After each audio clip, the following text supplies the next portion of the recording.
ልጆቻችን ሳናቀው የተጠመዱበት ኡሱል ሰላሳ የተባለው ሶስቶቹ ኡሱሎች ብለው የጻፉት ኪታብ ነው። እዚህ ኪታብ ላይ የሚናገሩት ነገር አለ። አራተኛ ቃዒዳ ብለው ኢነ ሙሽሪኪ ዘማኒና ይላሉ።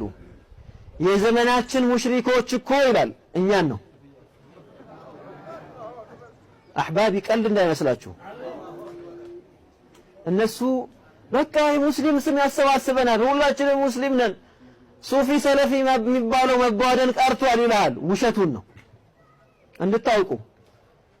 አንተን ደረጃ አድርጎ መሰራ አድርጎ ስልጣን ላይ ሲወጣ ድረስ ነው። በአይን አላያችሁትም? የዛሬ 3 ዓመት አንድነት ተብሎ በቃ ካሁን በኋላ ሱፊ ሰለፊ የሚባል ነገር የለም አንድ ሆነናል ተባለ። ወደ ክልል ሲመጣ ምን ተደረገ? ክልሎችን መቆጣጠር አይደለም ነው።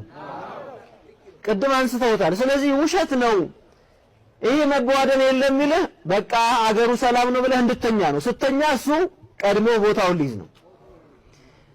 እዚህ ላይ ኢነ ሙሽሪኪ ዘማኒና ይላል። የዘመናችን ሙሽሪኮች እኛውም ማለት ነው ሱፊያው ጠቅላላ አግለዙ ሽርከን ሚነል አወሊን ይላል። ከነ አቡ ጃህልና ከነ አቡ ለሀብ በዚያ ዘመን ከነበረው በጃሂልያ ጊዜ ከነበሩት ሙሽሪኮች የባሰ ሽርክ ላይ ናቸው አለ። ቅድም ያለው ትርጉም ነው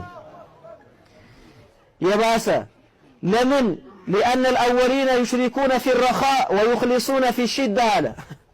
ያ ለጢፍ የድሮዎቹ ሙሽሪኮች አለና አቡ ጃህልና አቡ ለሀብ እነሱ ምን ያደርጉ ነበር?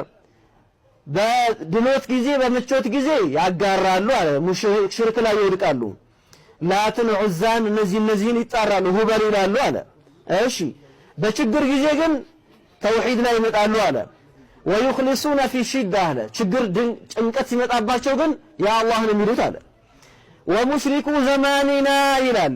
የኛ ዘመን ሙሽሪኮች ግን አለ እኛን ነው ሽርኩሁም ዳኢመን في الرخاء والشدة አለ። ወልعياذ بالله የነሱ ሽርክ ግን በችግር ጊዜም በድሎት ጊዜም ነው። ሁሌ ነው ሽርክ ላይ ያሉት እያለ ነው። እነማን ነው ታውቃላችሁ?